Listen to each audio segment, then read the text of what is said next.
Mercenaries 2 is about blowing shit up. End of story. People who like blowing crap up will like this game. Most everything is destructible. Buildings crumble, airstrikes freely rain down, and tactical nukes accent the sunny Venezuelan countryside. Thankfully, the frame rate is solid during this mayhem, and all the destruction stays as long as you keep your system on. Seeing how the open world is rather large, this is pretty impressive. It's quite possible to turn an industrial city into rubble-filled wasteland in a matter of minutes. And you know, that's the kind of stuff that makes me happy.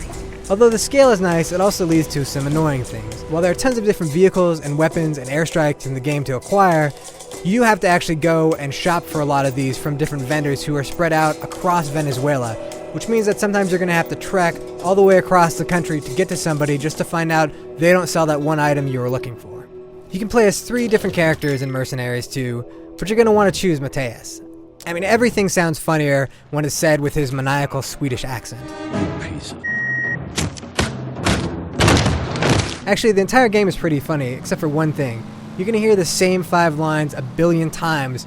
In fact, oddly enough, Pandemic didn't write very many lines for the NPCs, but they had different people record the same lines.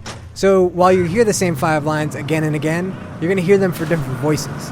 The story is your typical revenge because you got shot in the ass plot, so it's nothing particularly great. It does get the action and explosions moving though. Now, the biggest problem with Mercenaries 2 is that the game just doesn't have the kind of polish you would want from something that's been in development for this long. The AI, for example, is dumber than dirt for both the bad guys and for your allies. There's a lot of pop-in when you're flying over the map, and you can get damage from just falling 5 feet sometimes.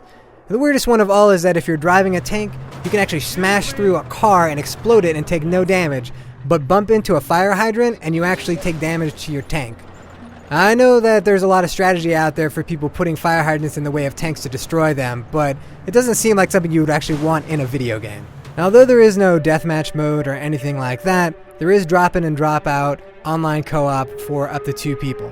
The game's difficulty doesn't scale when you add a buddy to the mix, but it's just more fun to level a building with your friend.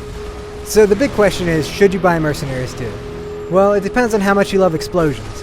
The game is glitchy, it has polish issues, but, you know, dropping a tactical nuke on a cove of pirates is fun. And at the end of the day, I'm a guy who's all about the fun. For the full written review and even more details on the good and the bad of Mercenaries 2, head on over to IGN.com.